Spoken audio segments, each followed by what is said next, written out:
ಪ್ರಪಂಚದಲ್ಲಿ ಯಾವನ್ ಕೈಲೂ ತಾಯಿ ಋಣ ತೀರ್ಸಕ್ಕಾಗಲ್ಲ. ನಾವು ಯಾವ ಕಾಲದಲ್ಲಿ ಬದುಕ್ತಾ ಇದೀವಿ?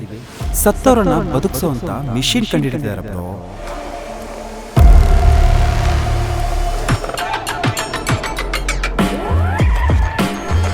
ಹಾಯ್ ಮಗ, ಹಿಟ್ಲರ್ ಬಂದಿಲ್ವಾ?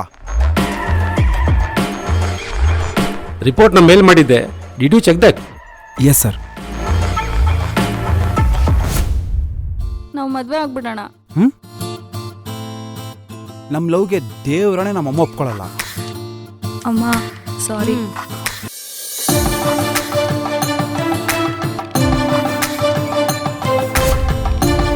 ನೋಡು, ಮಗನಾಗಿ ಈ ಅಮ್ಮನಿಗೋಸ್ಕರ ಮಾಡಿದ್ದು ಸಾಕು. ಅದು ಸ್ವಲ್ಪ ದಿನ ರಜಾ ಬೇಕಿತ್ತು. ಅಮ್ಮ ಕಾಶಿ ಯಾತ್ರೆಗೆ ಹೋಗ್ಬೇಕಂತ ತುಂಬಾ ಇಷ್ಟಪಡ್ತಿದ್ದಾರೆ. ಗಂಗಾ, ಬೆಲೆನೆ ಕಟ್ಟಕ್ಕಾಗ್ತಿರೋ ಚಿನ್ನ ನೀನು ನನ್ನ ಕಣ್ಮುಂದೆ ಇರ್ಬೇಕಾದ್ರೆ ಈ ಚಿನ್ನದ ಸರ ನನಗೆ ಯಾಕೋ?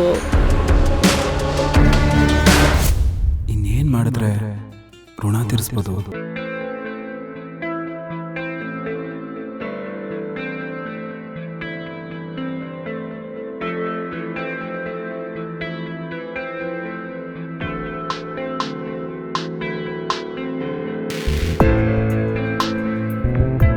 ಇಷ್ಟು ದಿನ ನಾವು ಹೇಗಿದ್ವಿ ಅನ್ನೋದಕ್ಕಿಂತ ಇನ್ನು ಮುಂದೆ ಎಷ್ಟು ಸಂತೋಷವಾಗಿರ್ತೀವಿ ಅನ್ನೋದು ಮುಖ್ಯ ಆಗುತ್ತಮ್ಮ.